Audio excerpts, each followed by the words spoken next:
All right. Let's call this meeting to order at 9 a.m. Commissioner Morhurst has been excused. Any announcements?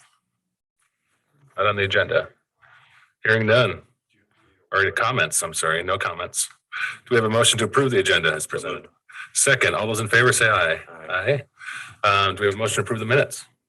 So moved. So I'll second. All those in favor say aye. Aye. Aye. And we have a motion to approve the consent calendar. So moved. I'll second that. All those in favor say aye. Aye. Aye. Val, thank you for being here. Having me.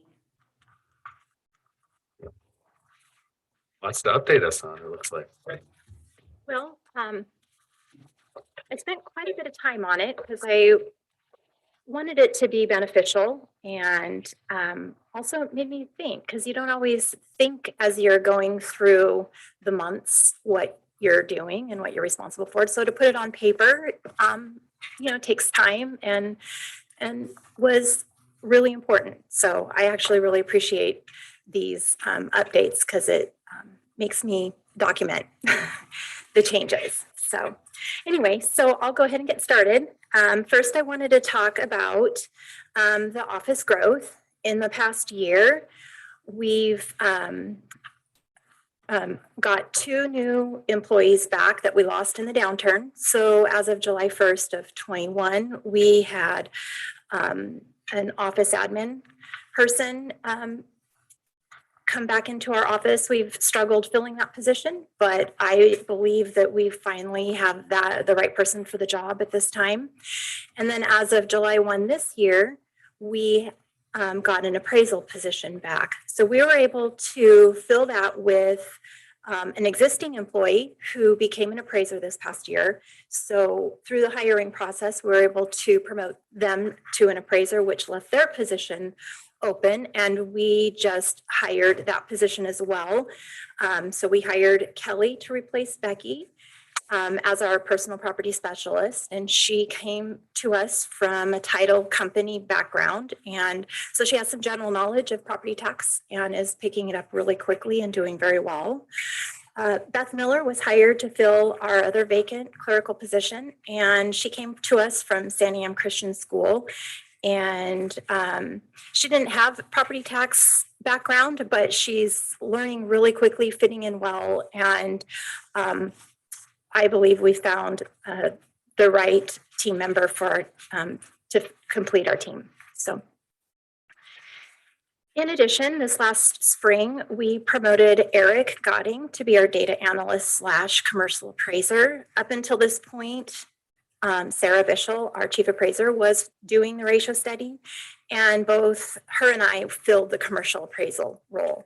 So this was a very important step in our office to get this position filled. He completed his first ratio study this year, and it was approved without any issues at all. We had one minor clarification question that was posed to him that he answered very easily, and then it was approved. So, and we completed this on time, which is a first in the last 3 years. The prior 3 years, we've had to ask for an extension due to all the changes in our office. So it was completed on time and was accepted quickly by the Department of Revenue. I'll talk a little bit more about the ratio study a little bit later. I just wanted to give some high-level overviews before I come back to the ratio study. As you know, the City of Dallas adopted a new urban renewal district. Their ordinance is effective September 14th.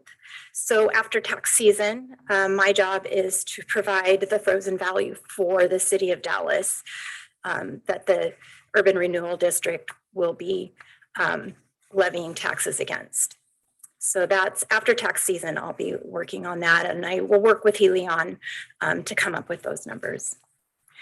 We have 3 existing enterprise zone participants active. That's Fred Tebb and Sons here in Dallas, Ram Steel and West Salem Machinery in West Salem. We have 2 new enterprise zone applicants, Ascentic Engineering. They're participating in the commercial under construction enterprise zone. So they're what they have going on right now is exempt under that application. And then Open Road has an application, and they've didn't have any value on the roll as of 22. So their enterprise zone will be effective for next year. That's 2023 tax year. I had previously talked about the Willamette Valley Tissue Company doing a potential enterprise zone. As far as I know, that's tabled. I have not heard any more conversations about them. We have signed a contract with mobile assessor ChemiCloud, or also known as Wolpert, for assisting the appraisers doing field work. And they were supposed to have completed that migration by the end of August. However, they ran into some difficulties in converting the first county that they were working with in Oregon, and that was Deschutes County. So they're still trying to work out all the bugs. And once they have with Deschutes County, then we will get on board and migrate to their system. And we're really still looking forward to that, even though we're disappointed it's taking so long. But we understand that they're trying to create the best product possible with without any issues. So we're willing to wait for what they have, what they're working on. Art Pro, which is the platform that cartography uses, is still in testing form. It's going strong. Dean Anderson is working with our cartographers in creating a system that works for us. And our timeline hasn't changed. They're still working on that. We're hoping to be in Art Pro sometime during this tax year. Business personal property with the online filing option that Helion is writing. They're actively writing this program, and they're still on target to roll it out for the 1st of next year. This will allow businesses to do their personal property filings online. And we're really excited for this option. Helion is rewriting our property search tools for our online version of property search. And we're hoping to have that active within the next week or two. In fact, we have a meeting with them today to talk about some final questions that we had in order to go live. So that's, be looking for that in the next couple weeks for our online version.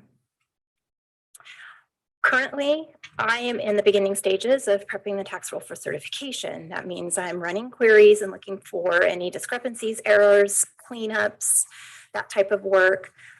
We're continuing to work and finish up our processes. That's reappraisal, name changes, processing deeds, anything that comes through approximately September 15th. And then at that point, we'll stop working in the current year because I have to have the values certified by September 25th, the taxes certified by October 5th, with mailing tax statements by October 20th, and taxes are due November 15th.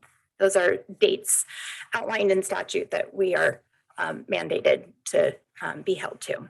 And that's the timeline coming up. Looking ahead at some of the tax rate changes, I gave you a handout with some of the bond changes from one year over the next.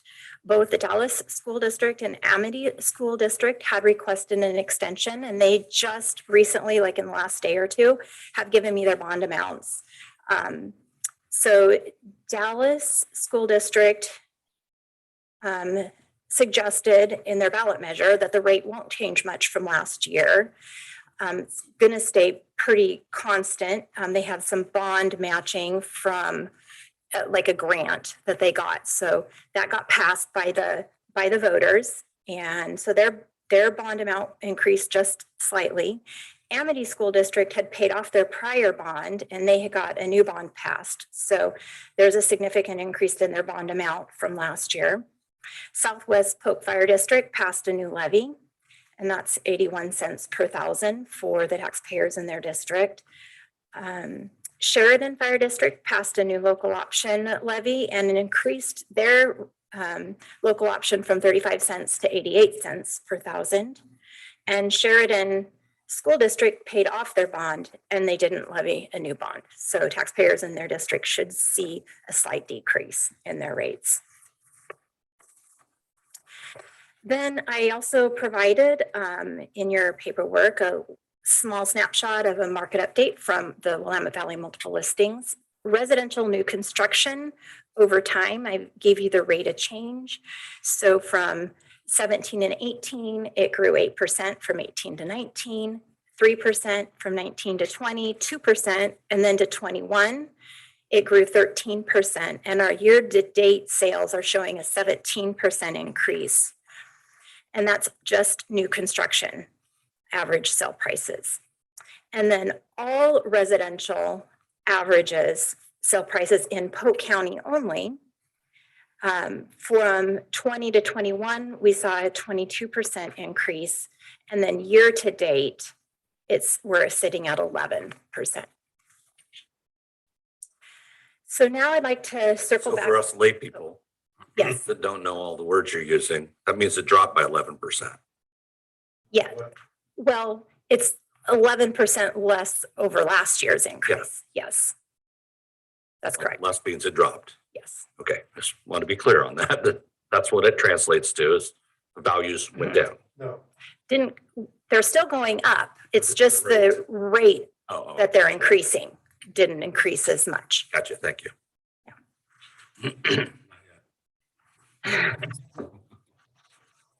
So I wanted to circle back to the ratio study. Again, I wanted to say that we were able to complete it on time by July 1st. In addition, we're seeing some of the highest trends that I've ever seen in producing the ratio study.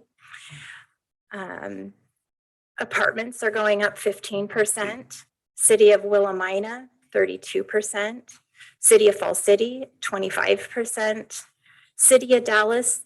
Now, the cities are typically broken down into study areas. So depending on the study area, they're either going up between 10 and 23%, City of Monmouth, 12 to 30%, City of Independence, anywhere from not a whole lot of change to up to 25%. City of West Salem is a 10 to 23% increase. Farm Forest is going up. That's farm, forest, deferred properties are going up 9%. Rural tract, depending on where they sit in the county, could go anywhere from 4 to 30% increase. And then commercial and industrial, we value together, and we usually have a county-wide adjustment, but we saw some different characteristics in different areas. So we broke it out. West Salem is getting a 22% increase, whereas Dallas and North County is a 1% decrease. And Monmouth, Independence, and South County is getting a 10% increase. I also, in your handout, provided more of a breakdown of the increases. It's in here somewhere. It should be yellow. 2022 ratio study summary. So this is a breakout by the maintenance and study areas of the increases in those areas. And I'm going to talk a little bit more about those areas. Just for listeners, explain what the ratio study kind of looks at. Okay. So listeners. So the ratio study is mandated by the Department of Revenue that we are to provide by July 1st of every year. And what we do is we take a look at all the sales and we identify similar areas, and we look at the sales and compare them to our values, and we will either increase or decrease the values as a total by mass, depending on what those sales tell us in those neighborhoods. And that ratio study summary is the results and a snapshot of all of those different increases. And we use the prior year's sales to come up with that value as of January 1st. So for January 1st, 2022, we're using 2021 sales.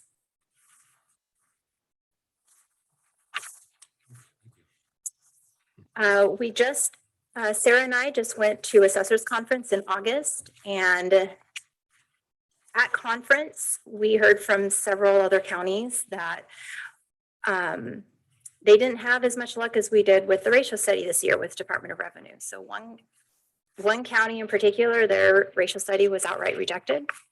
Another county, their time trend was rejected and questioned. And so I just wanted to point that out, that other counties are struggling a little bit with their ratio studies, but here at Polk County, we got it approved really quick with just a minor clarifying question. So that's, again, says a lot for our data analyst and the quality of work that he produced for us this year. And for his first time doing the ratio study, that's very commendable.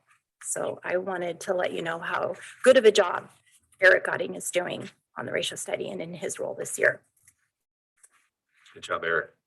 Yes, Record. Star Award possibility. possibly, yes. But also, though, might point out some where the challenges are across the system for not only counties, but the state as well. Again, it's likely that the tenure of all of those different departments is gotten pretty thin. And that can reflect in the quality of the reports and the quality of the decision-making for accepting them, et cetera. So I'd say, good job, Eric. We got it done. Doesn't necessarily mean that anybody else was doing poorly, but there can be challenges on both sides of that equation. There is. That's absolutely true. Very true. So I also wanted to take this time to talk about our maintenance and study areas. So I provided some maps. I just kind of wanted to shed a little bit of light on how we break things down. So the first map is called maintenance areas. Polk County is broken down into 6 maintenance areas, and those are showed here by the different colors. So 1 through 6, and each of those maintenance areas are broken down to study areas. And then I provided just the cities. I didn't do any rural breakdowns, but I provided the Dallas, the Monmouth, Independence, and West Salem study areas, and they're highlighted in the different colors. And so these groupings are all similar houses of similar type of construction. I also provided, following that, study area descriptions. So in a 2, for example, so a study area 2 would make up the original residential neighborhood of each town. A study area 3 is designated as a catch-all. So it has a mixture of old and new structures with varying lot sizes. A study area 4 is a desirable older neighborhood. A study area 5 is low-income housing neighborhoods. A study area 6 is predominantly new construction from the 70s through the 90s. And area 7 is specific for West Salem, that's Chattanooga Heights. Study area 8, again, is for West Salem, that's Salem Town. Study area 9 is Eola.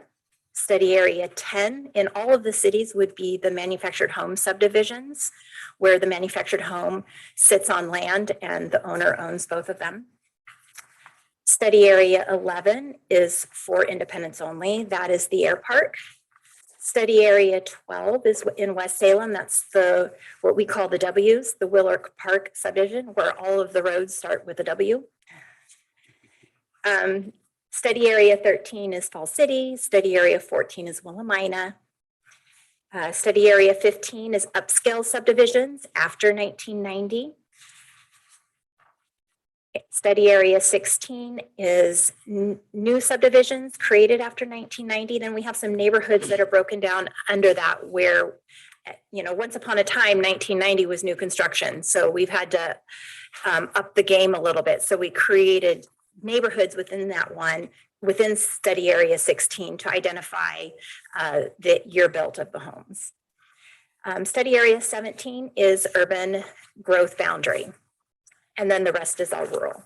But the study area maps will highlight the colors of those study areas in the different cities. So when you're looking at the ratio study summary, and you'll see in Dallas, the maintenance, the MASA is maintenance study area.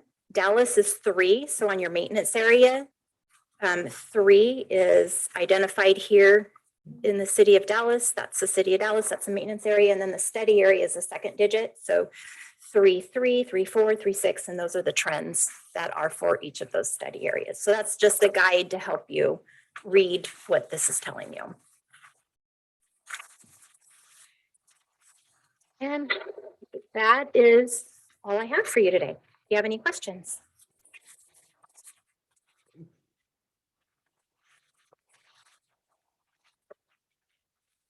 Lot. So, no, not yet, not today. Okay. It's really valuable. Thank you for putting this all together. And Well, I know some of the things that we do may seem like a mystery, and it's really not. It's just needs an explanation. So that's why I thought I'd take the time today to talk to you a little bit about maintenance areas and study areas, to tell you how we break it down. And we use those maintenance and study areas for reappraisal, for trending, the ratio study. Appraisers are assigned to different maintenance and study areas, so they own those areas and they go into them. That's their area. They're responsible for creating land values in those areas, for doing all the cell reviews in those areas, and then picking up all the new construction. How often do you have to get into this conversation with taxpayers to help them understand how you do valuation study work? Surprisingly, not as often as you would think. Not everybody questions that. So I would say a couple times a year, probably somebody will come in and want a little bit more detailed information. It doesn't merit, from the sounds of it, doesn't merit having a better tutorial, like a YouTube series, for example, to say, here's how we do this.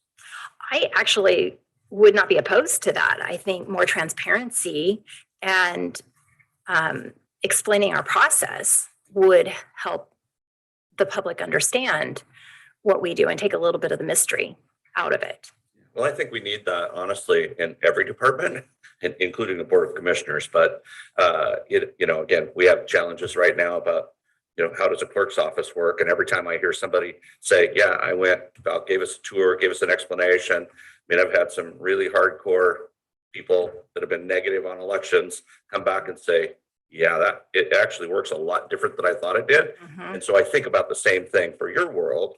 Again, I'm confident there are lots of folks out there that just see the assessor's office as the government demon that is just taking their money. And again, there's a process, actually, it's complex. And I mean, I wouldn't even begin to understand it all at this point, and I've been engaged in it.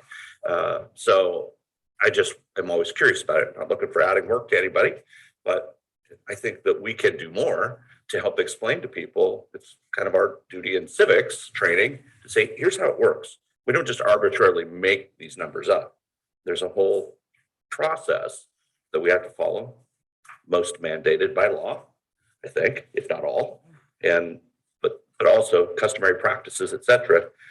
So I'm just wondering if that would help people. We have that conversation a lot with people, specific homeowners looking at their properties and talking about the process, breaking it down by maintenance and study area, not so much. But how we come up with their values, we do, especially when they get their tax statements. We take a lot of those phone calls and questions asking about, well, how did you come up with that? And so we take the time. We provide, I believe, excellent customer service to the public. We take pride on that in our office, taking the time, anticipating the questions. Sometimes they don't know the right questions to ask. And that's where I think the majority of people get frustrated and they feel like they hit a closed door, is they don't get their questions answered. And maybe they just don't know how to phrase it and they don't know the right questions to ask. And so that's where we go the next step and we anticipate what what the typical questions are and try and help them through that process and help them leave where they may not be exactly thrilled with the taxes that they're paying, but at least they understand it and what they can and can't do about it. I imagine that they first encounter the title company and lender as first barriers to getting their questions answered. I've seen that myself, where they just say, it is what it is.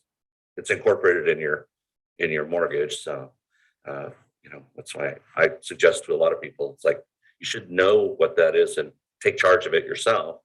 Don't hand it off to somebody else and then wonder why it happened. Exactly. We get too many phone calls after the fact where we prefer to have them before they close the deal. And we let realtors know that we're very open. Anytime your client wants questions answered, we're happy to talk to them at any stage of the game, and we encourage it. However, we're still surprised at how few call.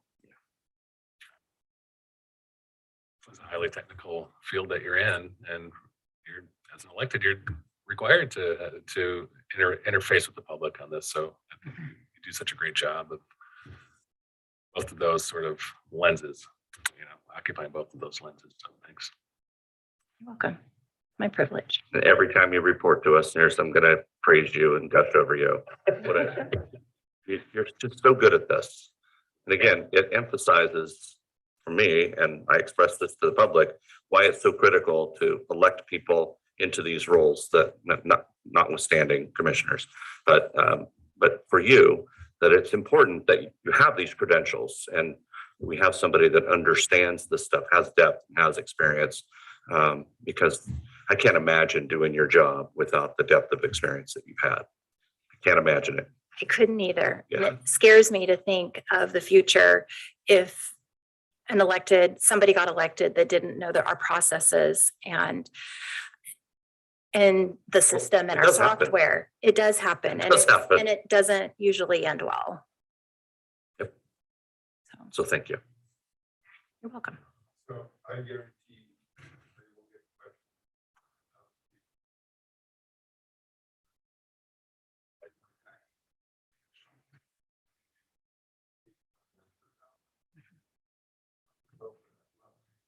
questions. We will get questions on it.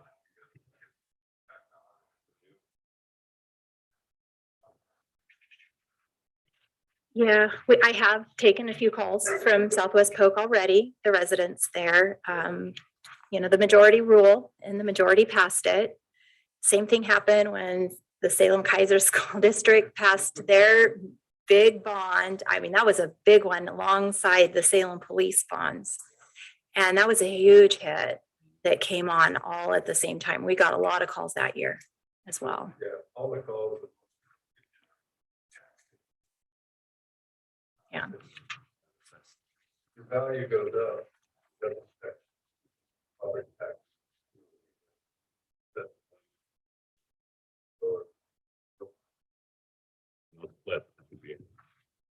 Yeah.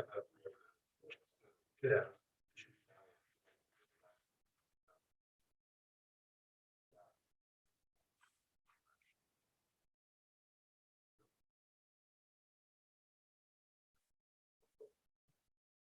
That's how you put that. We had quite a few in the city. We did. I don't remember. Find out. We did. We didn't go as high as the market. We really, what's the right word? Well, our values as of January 1. So that's a tricky date to always have to appraise to. So we were conservative. And so when the market started to fall, we didn't have as far to fall. Yeah. I wanted to bring your attention in closing to this last document here. I didn't really touch on. It's what I call my quarterly reports. And it's a year over year look. I know the writing is really small and I have to get my glasses on to see this, but I wanted to put it all on here. Specifically, if you look into the records section down at the bottom, there's counter assistance and phone assistance. Those two numbers, it's about in the middle of the page. And if you look, so the oldest year, 2013-14, is on the far right. And if you look at the counter assistance, we're at 2,700 and phone assistance is over 7,000 calls in a year. And you go back to, let's see, for 2021, we had 267 counter calls and 2,100 phone calls. That was the height of COVID. And that was the impact in my office for how that impacted us with people coming in and phone calls. That's a significant change in activity. And we're starting to creep back up. If you can see for this last year, the counter is almost 700 now and phone is over 2,100. That's pretty consistent. But it is a fairly marked trend since 13, 14 downward. Yes. So what do you attribute that to? I think having our information online, the internet, makes a huge difference. We provide all of our information free of charge. Not all counties do that. And when we educate the public on where to go and how to look for the data, they're not calling us anymore. They're not coming in. And that's significant.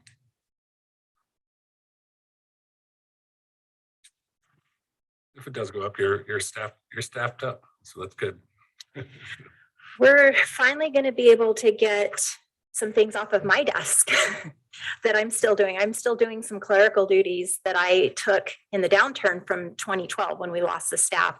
I got assigned clerical duties that I'm still doing as the assessor. So I'm really looking forward to handing those off.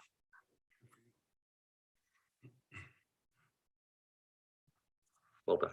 Thanks so much. Thank you.